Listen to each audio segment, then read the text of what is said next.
نہیں وہ تو میں نے کری تھی.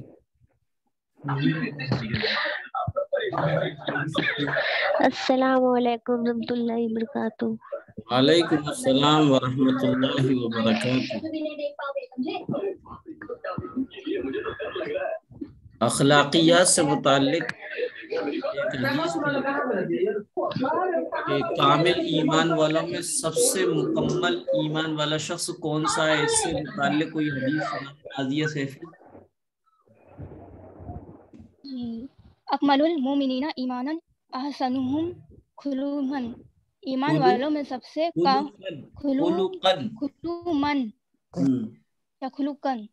ایمان والوں میں سب سے کامل ایمان والوں میں سب سے کامل ایمان والا وہ شخص ہے جس کے اخلاق سب سے اچھے ہیں. ماشاء اللہ. جنت میں کون سے 3 شخص داخل نہیں ہوں گے؟ حمیرہ رحمان حدیث سے بتائیے. لا يدخل الجنت خب ولا منان ولا بخیل. ترجمان: دھوکے باز، احسان جتانے والا جنت میں داخل نہیں ہوگا اور کنجوس جنت میں داخل نہیں ہوگا. اچھا، نمام کسے کہتے ہیں اور اس سے متعلق حدیث کیا ہے؟ یہ بتائیں. ثنا ناز. مفتی صاحب میں بتاؤں؟ جی بتائیے ترنم ناظرین. نمام چغل خور کو کہتے ہیں. لایت کھل جنت النمام. اس کا مطلب ہے چغل خور جنت میں داخل نہیں ہوں گے، یعنی جو چغلی کرتے ہیں وہ جنت میں داخل نہیں ہوں گے. ماشاءاللہ. نجمہ بیگم بتائیں، ناظمہ بیگم، کہ اللہ تبارک و تعالی اگر ہم سے خوش ہے تو اس کی نشانی کیا ہے، اس کا کام کیا ہے کہ جس سے اللہ خوش ہو جائے، اور اس سے متعلق حدیث. اللہ جب خوش ہوتا ہے تو ہمیں سب سے پہلے ہمیں نماز کی توفیق اللہ دیتا ہے. ہمارے والد خوش ہوتے ہیں. ہم بتائیں؟ ہاں حمیرہ رحمان بتائیے. والد خوش ہوں گے تو اللہ تعالیٰ بھی خوش ہوں گے. والد، اللہ تعالیٰ کی خوشی والد کی خوشی میں ہے. اچھا، ایسا کون سا خوش نصیب شخص ہے جو حشر کے میدان میں نبی اور صدیقین اور شہداء ان کے ساتھ ہوگا؟ شبلی فاطمہ. مہجبی پٹھان. بتائیے ثانیہ ترکی. خیرکم من علم القرآن وعلمہ. تم میں سے سب سے بہترین انسان وہ ہے جو قرآن سیکھے اور سکھائے. سچا امانت دار، تجارت کرنے والا وہ انسان قیامت کے دن خلیفہ اور ان کے ساتھ کھڑا ہوگا. التاجر الصدوق الامین مع النبیین والصدیقین والشہداء. اچھا، اللہ کے رسول صلی اللہ علیہ وسلم نے لعنت تو بہت سارے لوگوں پہ فرمائی ہے، لیکن حدیث جو آپ کو پڑھائی گئی تھی وہ ایسے کون سے 2 شخص ہیں جن پر اللہ کے رسول نے لعنت فرمائی؟ رشوت لینے والا. اچھا، حدیث پڑھ کے بتائیں پوری. لعن رسول اللہ صلی اللہ علیہ وسلم من الراشی والمرتشیہ. حضور صلی اللہ علیہ وسلم نے رشوت لینے والوں اور دینے والوں پر لعنت فرمائی. اچھا، وسیم بتائیں، وسیم مافات بتائیں کہ قیامت کب تک قائم نہیں ہوگی؟ قیامت کب تک نہیں آئے گی؟ حدیث کے اکارڈنگ بتائیے.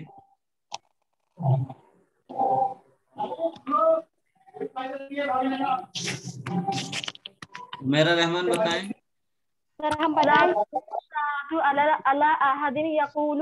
اللہ کسی ایسے شخص کے ہوتے ہوئے قیامت نہیں آ سکتی جو اللہ اللہ کہتا ہو. ماشاء اللہ. اچھا یہ بتائیے، دن 5 نماز میں کتنی رکعت سنت مؤکدہ ہیں؟ غار ہرا بتائیں. 12 رکعت.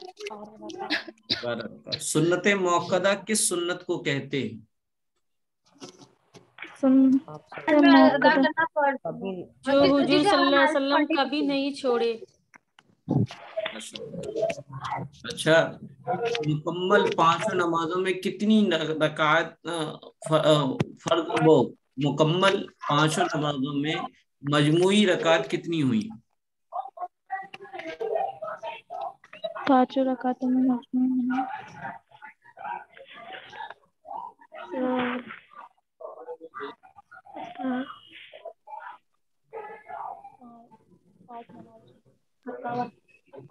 ستاون 57 کریکٹ بتایا ہے.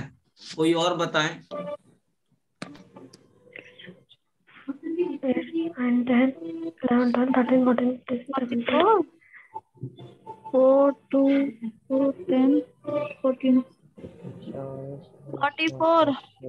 44. کوئی اور بتائیں. رانگ، غلط. 42 48 کس نے بتایا؟ 48 فرین آپ نے کہا 48. بالکل صحیح 48. اسی طریقے سے کچھ حضرات اپنی نادانی کا ثبوت دیتے ہیں اور یہ غلط میسج دوسروں کے درمیان پہنچاتے ہیں کہ اہل سنت والجماعت دیوبندی مسلک کے لوگ 24 نمبر ہی ہوتے ہیں. 24 نمبر کی مطلب 24 ہوتے ہیں. وہ اس کا ریزن یہ پیش کرتے ہیں کہ یہ لوگ سنتیں نہیں پڑھتے، رسول اللہ کو نہیں مانتے ہیں، اس لیے کل نمازوں کی جو رکعتیں ہیں وہ 48 ہیں. اچھا، فرض کتنی ہیں یہ بتائیے.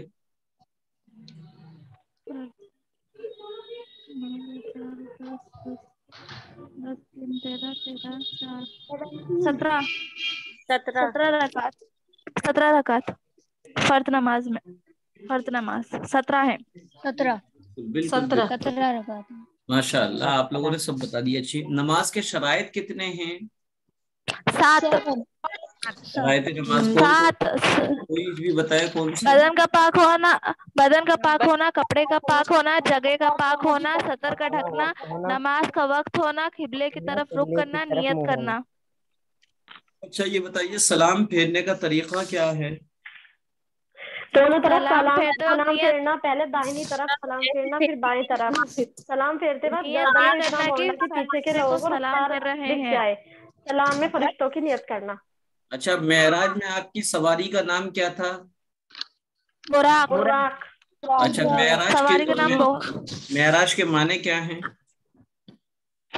معراج کے معنی کسی اونچی جگہ پر چڑھنا. معراج کی قسم کتنی ہیں؟ کتنی قسمیں ہیں؟ 2 قسمیں ہیں معراج کی. نازیہ سیفی بتائیں کہ معراج میں آپ صلی اللہ علیہ وسلم کو کیا تحفہ ملا؟ نماز 5 وقت نماز. ماشاء اللہ. چلے اب کلاس شروع کرتے ہیں اور آپ کو سوالات کا وقفہ بھی دینا ہے. جی ٹھیک ہے. آپ کے پاس تقریباً 20 حدیثیں آ گئی اور اب آپ کو کورس میں 40 حدیثیں ہیں اور 40 حدیث کی فضیلت ہے. تو 21ویں نمبر کی فضیلت ہے، حدیث ہے ایمانیہ سے متعلق. پیارے آقا حضرت محمد مصطفیٰ صلی اللہ علیہ وسلم نے فرمایا، ایک لمبی حدیث ہے، آپ نے فرمایا میرا ایک ایک امتی جنت میں جائے گا. صحابہ نے پھر آپ نے فرمایا کہ مگر جو جنت میں جانے سے انکار کر دے. آپ نے فرمایا میرا ایک ایک امتی.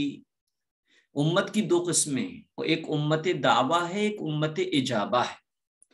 جنہوں نے پیارے آقا حضرت محمد صلی اللہ علیہ وسلم پر ایمان لا کر کلمہ لا الہ الا اللہ محمد الرسول اللہ پڑھ لیا، اس کو امت اجابہ کہتے ہیں، یعنی جواب دینے والی اور دعوت کو قبول کرنے والی امت. امت دعویٰ اس امت میں وہ لوگ ہیں جو ابھی ایمان کی دولت سے سرفراز نہیں ہوئے، ایمان انہوں نے قبول نہیں کیا، انہیں امت دعویٰ کہتے ہیں. بہرحال آپ نے فرمایا میری ایک ایک امت کا فرد جنت میں جائے گا مگر جو انکار کرے. صحابہ اکرام نے سوال کیا من یابا یا رسول اللہ، یعنی ایسا کون بدبخت ہوگا جو جنت میں جانے سے انکار کرے گا؟ حالانکہ ہم دیکھتے ہیں دنیا میں، اپنی اس دنیا میں مشاہدے میں، کہ جو نمازی ہے وہ بھی جنت کا طالب ہے، شرابی ہے وہ بھی جنت کا طالب ہے، نمازوں سے دور ہے، فیشنیبل ہے، وہ بھی نمازوں جنت میں جانے کی خواہش رکھتا ہے۔ تو صحابہ نے پوچھا کون انکار کرے گا؟ تو آپ نے فرمایا من اطاعنی دخل الجنہ، جو میری اطاعت کرے گا وہ اطاعت کر کے، میری فرما برداری کر کے، مجھ کو مان کر، میری باتوں کو مان کر چلے گا، وہ تو گویا کہ جنت میں داخل ہونا چاہتا ہے، اور جو میرے طریقوں کو چھوڑے، میری نافرمانی کرے، وہ گویا کہ اپنی زبان حال سے ان جنت میں جانے کے لیے انکار کر رہا ہے۔ حالت انسان کی دو ہوتی ہیں، ایک حالت وہ ہوتی ہے جس کو زبان بیان کرتی ہے، ایک وہ ہوتی ہے جس سے انسان کا حالت اور عمل کہتا ہے۔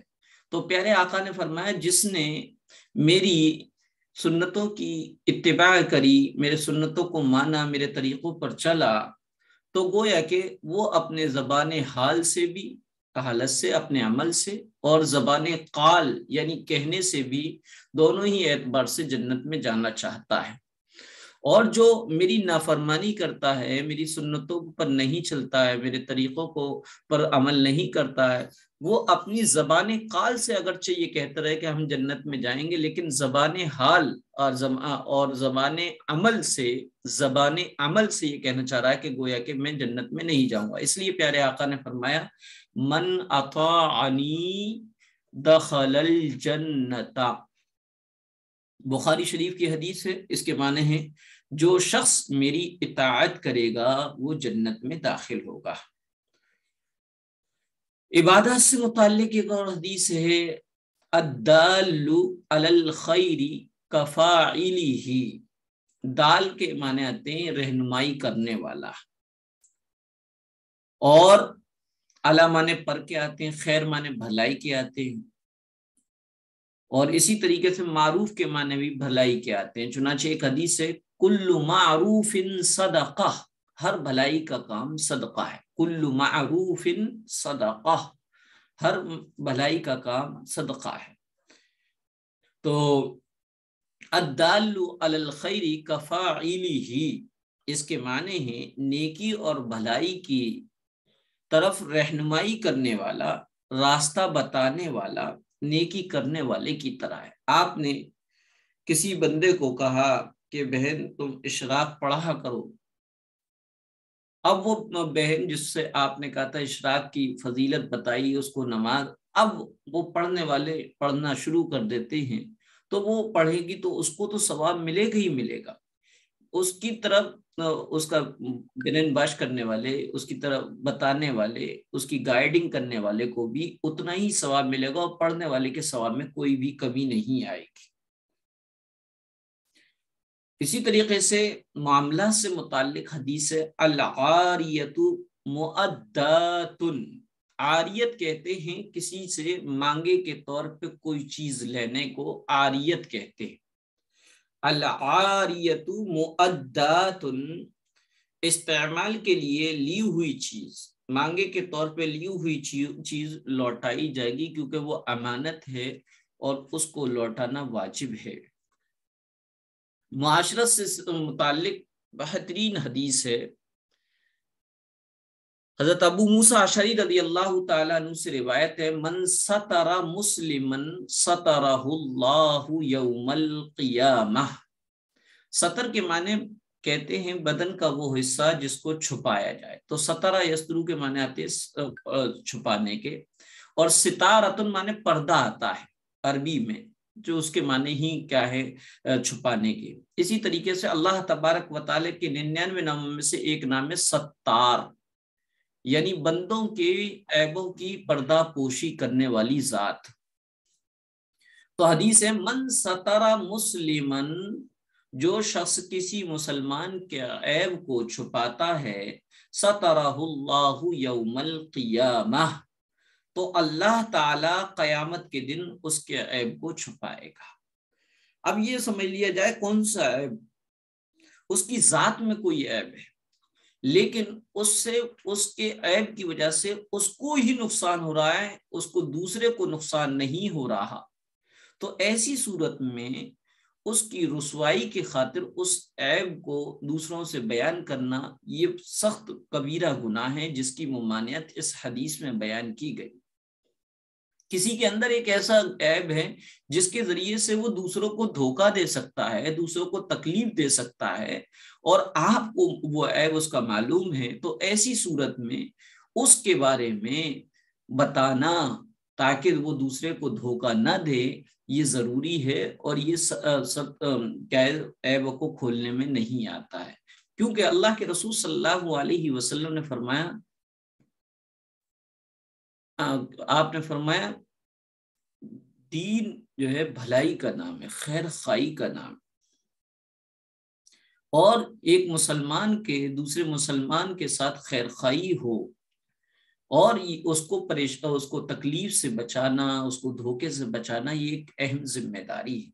تو بہرحال کسی کی ایسی عادت ہے کہ پیسے لے کر دھوکے سے کہ میرے بچے کی طبیعت خراب ہے، میرے شوہر کی طبیعت خراب ہے، مجھے یہ رکھتے ہیں، وہ پریشانی، یہ پریشانی، لیکن حال یہ ہے کہ وہ اپنی خواہشات میں پیسوں کو لٹا دیتی ہے اور ذرا سی دیر میں رو لیتی ہے، اس کی کسی کی عادت ہے۔ تو آپ اپنے گھر کے لوگوں کو یہ بتا دیں کہ یہ بندی آئے اور ایسے ایسے کرے تو اس کی بات کا اعتبار نہ کرنا، تو یہ کیا ہے، اس کے عیبوں کو کھولنے کے زمرے میں نہیں آئے گا۔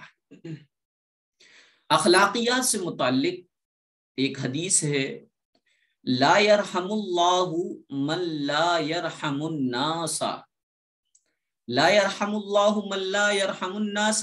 ناس کے معنی میں نے آپ کو صورتوں کی تفسیر میں بتایا تھا کہ ناس کے معنی عربی میں مرد لوگوں کے آتے ہیں، بہت سارے لوگ یعنی انسان کے آتے ہیں، چاہے وہ مومن ہو چاہے غیر مومن ہو۔ ناس کے وہ معنی ہرگز نہیں ہے جو کچھ لوگ اپنے ذہن سے اپنی عقل سے سمجھ لیتے ہیں کہ ناس کے معنی بربادی کے بالکل نہیں ہے۔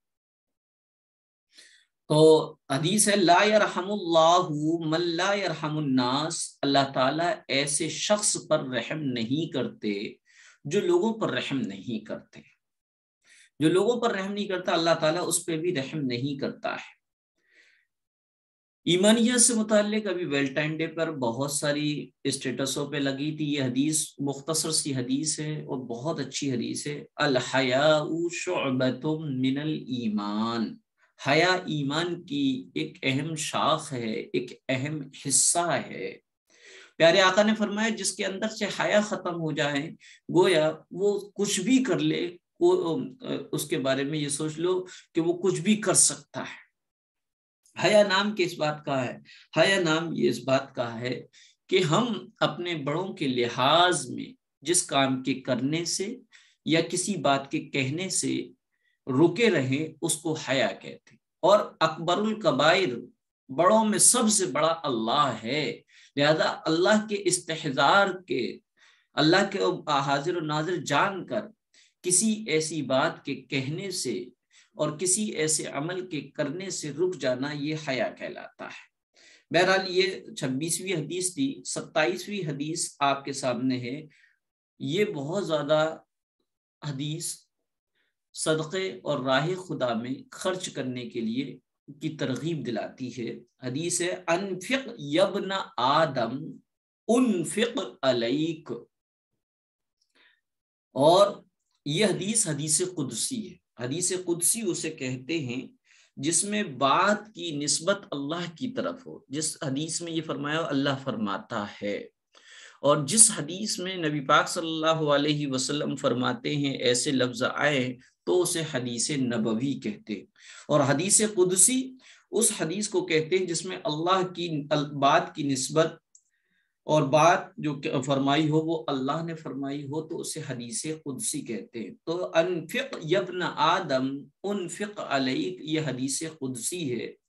اللہ فرماتے ہیں اے ابن آدم، ابن آدم، ابن کے معنی بیٹے کے آتے ہیں، اور اسی طریقے جس طریقے سے صنوف آتا ہے اور لڑکیوں کے لیے ڈاٹر آتا ہے، اسی طرح بنت آتا، بنت آدم، یہاں پر ابن آدم کہا گیا ہے لیکن شامل عورتیں بھی ہیں۔ قرآن کریم میں اور احادیث میں عموماً خطاب جو ہوتا ہے مردوں کو ہوتا ہے، لیکن اس حکم میں عورتیں بھی شامل ہوتی ہیں، جیسا کہ اس حدیث میں فرمایا گیا انفق یبن آدم، اللہ فرماتے ہیں اے ابن آدم، اے آدم کی اولاد، یعنی ایمان والو، انفق علیک، تو لوگوں پر خرچ کر، میں تجھ پر خرچ کروں گا۔ اللہ کی راہ میں خرچ کرنے کی وجہ سے اللہ تعالیٰ دینے کے راستے بنا دیتا ہے۔ خود انسان کی زندگی میں بہت ساری، انسان کی زندگی، اس کی تخلیق میں اس بات کا پتہ لگتا ہے کہ خرچ کرنے کے ایک ذریعہ بند ہوتا ہے تو اللہ دوسرے تیسرے درجوں کو کھول دیتا ہے۔ ماں کے پیٹ میں جو بچہ ہوتا ہے اس کی غذا کا سامان ناف کے ذریعے سے ہوتا ہے، ٹڈی کے ذریعے سے ہوتا ہے۔ جب وہ ایک ٹائمنگ کے بعد اللہ کو جب منظور ہوتا ہے، جب وہ دنیا میں آتا ہے ماں کے پیٹ سے، تو اس کے غذا کا ایک راستہ بند ہوا تو اللہ نے دوسرا راستہ منہ کے ذریعے سے ماں کی دودھ کو اس کا غذا بنا دیا۔ پھر وہ کچھ اور بڑا ہوا تو اب ہاتھوں کو استعمال کرنے لگا، پھر اور بڑا ہوتا ہے تو اب وہ پیروں کو استعمال کرتا، پھر اور بڑا ہوتا ہے تو وہ عقل کو بھی استعمال کرتا ہے۔ بہرحال یہ تو حدیث تھی 27ویں نمبر کی۔ 28ویں نمبر کی حدیث ہے معاملات سے متعلق، لا يدخل الجنت لحم نبت من سحت، سحت کہتے ہیں حرام مال کو، اور نبت ینبتو کے معنی اگانے کے آتے ہیں، چنانچہ نباتات کہتے ہیں پیڑ پودوں کو۔ لا يدخل الجنت لحم، لحم کے معنی گوشت کے آتے ہیں، تو جو گوشت حرام مال سے پلا ہو، حرام مال سے بڑا ہو، جنت میں نہیں جائے گا۔ یہ حدیثیں ہو گئی۔ اب ہم آتے ہیں نماز کے ارکان، آپ کو بتاتے ہیں۔ نماز کے اندر 6 فرائض ہیں جنہیں ارکان نماز کہتے ہیں۔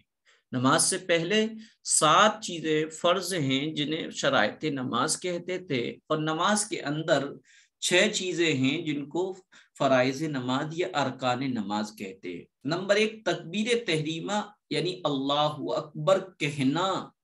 تکبیر تحریمہ یعنی نیت باندھتے وقت جو اللہ اکبر ہے، یہ فرض ہے۔ اور دوسری جگہوں پر جیسے کہ رکوع میں جاتے ہوئے، سجدے سے اٹھتے ہوئے، پھر دوسرے سجدے میں جاتے ہوئے، وہاں پر جو اللہ اکبر کہا جاتا ہے وہ سنت ہے، لیکن تکبیر نیت باندھتے وقت جو اللہ اکبر کہتے ہیں، جسے تکبیر تحریمہ کہتے ہیں، یہ فرض ہے۔ نمبر 2 قیام، یعنی قیام کرنا، یعنی سیدھا کھڑا ہونا۔ یہ فرض نمازوں میں فرض ہے، واجب نمازوں میں بھی فرض ہے، سنت اور نفل میں فرض نہیں ہے۔ نمبر 3 قرات، یعنی قرآن مجید پڑھنا، یہ بھی فرض ہے۔ نمبر 4 رکوع، یہ بھی فرض ہے، رکوع کرنا۔ نمبر 5 دونوں سجدے کرنا، ایک نہیں بلکہ دونوں سجدے فرض ہیں۔ نمبر 6 قائد اخیرہ میں تشہد کی مقدار، یعنی اتحیات پڑھنے کے برابر بیٹھنا، یہ فرض ہے، اور تشہد کا پڑھنا واجب ہے۔ تو ان فرائض میں سے کوئی فرض جان بوجھ کر چھوٹ جائے یا بھولے سے چھوٹ جائے تو نماز نہیں ہوگی۔ اس کے خلاف نماز میں کچھ چیزیں ایسی ہیں جن کے جان بوجھ کر چھوڑ دینے سے نماز نہیں ہوتی، اور جن کے بھول کر چھوڑ دینے سے یا بھول کر ڈبل کر لینے کی وجہ سے یا وہ ان کو آگے پیچھے کر دینے کی وجہ سے سجدہ سہو واجب ہوتا ہے۔ وہ چیزیں جو اگر بھولے سے چھوٹ جائے تو سجدہ سہو کرنا پڑتا ہے، انہیں نماز کے واجبات کہتے ہیں۔ اور نماز کے واجبات جو ہیں وہ 11 ہیں، بعض کتابوں میں 13 ہیں، بعض میں 14 ہیں۔ بہرحال اس کا فرق یہی ہے کہ جن کتابوں میں 11 ہیں تو انہوں نے 2 کو 1 شمار کیا ہے، اور جن کتابوں میں 13 ہے تو انہوں نے علیحدہ علیحدہ شمار کر لیا ہے۔ پہلا واجب، فرض نماز کی صرف پہلی 2 رکعتوں میں اور بقیہ نماز یعنی نفل ہو، سنت ہو، واجب ہو، تمام نمازوں کی ہر رکعت میں سورہ فاتحہ پڑھنا یہ واجب ہے۔ تو بہت اچھی طریقے سے سمجھ لیں، فرض نمازوں کی پہلی 2 رکعتوں میں سورہ فاتحہ پڑھنا واجب ہے، اور دوسری نماز یعنی نفل سنت واجب کی ہر رکعت میں سورہ فاتحہ پڑھنا واجب ہے۔ پتہ چلا، اس کو دوسرے الفاظ میں یہ کہہ لیجیے گا، فرض نماز کی آخری 2 رکعتوں میں سورہ فاتحہ پڑھنا واجب نہیں ہے۔ نمبر 2، فرض نمازوں کی صرف پہلی 2 رکعت میں اور تمام نمازوں کی ہر رکعت میں سورہ فاتحہ کے بعد ایک بڑی آیت یا 3 چھوٹی آیتیں یا ایک چھوٹی سورت پڑھنا یہ جو ہے واجب ہے۔ یعنی یہ سمجھ لیجیے گا کہ فرض کی 2 رکعت، آخر کی 2 رکعتوں میں سورت پڑھنا واجب نہیں ہے، لیکن فرض کے علاوہ واجب ہو، سنت ہو، نفل ہو، اس کی ہر رکعت میں سورہ فاتحہ کے بعد 3 آیتیں یا ایک بڑی آیت یا کوئی چھوٹی سورت پڑھنا، یا کوئی بڑی، کم سے کم بتا رہے ہیں، زیادہ سے زیادہ کوانٹٹی اپنے اوپر ہے، یاد ہو تو اتنا پڑھنا واجب ہے۔ نمبر 3، سورہ فاتحہ کو سورت سے پہلے پڑھنا یہ بھی واجب، سورہ فاتحہ کو سورت سے پہلے پڑھنا یہ واجب ہے۔ قرات کے بعد رکوع اور رکوع کے بعد سجدے میں ترتیب قائم کرنا، یعنی قرات پہلے ہو پھر رکوع ہو اور رکوع کے بعد سجدہ ہو، یہ ترتیب سے ہو، اگر ترتیب بگڑ گئی تو واجب چھوٹ گیا۔ نمبر 5، قوما کرنا یعنی رکوع سے اٹھ کر سیدھا کھڑا ہونا۔ نمبر 6، جلسہ کرنا یعنی دونوں سجدوں کے درمیان اطمینان سے سکون کے ساتھ بیٹھنا۔ تعدیل ارکان یعنی رکوع و سجدہ وغیرہ کو اطمینان سے اچھی طرح کرنا، یہ 7واں واجب ہے۔ 8واں واجب ہے قاعدہ اولا یعنی 3 اور 4 رکعت والی نماز میں 2 رکعت کے بعد التحیات پڑھنے کی مقدار بیٹھنا، اور دونوں قاعدوں میں قاعدہ اولا ہو قاعدہ اخیرہ ہو، ان دونوں قاعدوں میں التحیات پڑھنا یہ الگ واجب ہے، 9واں واجب ہے۔ 10واں واجب لفظ سلام سے نماز ختم کرنا۔ 11واں ہے وتر کی نماز میں قنوت کے لیے، دعائے قنوت کے لیے جو ہاتھ اٹھا کر تکبیر کہتے ہیں اور پھر دعائے قنوت پڑھتے ہیں، اسے تکبیر کہتے ہیں، یہ ایک الگ واجب ہے، اور دعائے قنوت پڑھنا یہ ایک الگ واجب ہے۔ تو یہ نماز کے 12 واجبات میں نے آپ کو بتائے ہیں۔ اور اب ہم آتے ہیں سیرت کی طرف۔ سیرت میں اب تک جو ہے طائف کا واقعہ آیا، معراج کا واقعہ آیا، اب مدینہ منورہ کی ہجرت کا واقعہ آتا ہے۔ اور اس کے لیے آپ یہ سمجھیے کہ مدینہ منورہ، مدینہ کا پرانا نام یثرب ہے، یا ثرب، یثرب، یہ مدینہ کا پرانا نام تھا، اور اس کو نخلا، وادی نخلا بھی کہتے ہیں۔ نخل کے معنی کھجور کے آتے ہیں۔ وادی نخلا اس وادی کو کہتے ہیں جہاں کھجور کی پیداوار یا کھجور کے باغات بہت کثرت کے ساتھ ہو، تو نخلا بھی آتا ہے اور یثرب بھی آتا ہے۔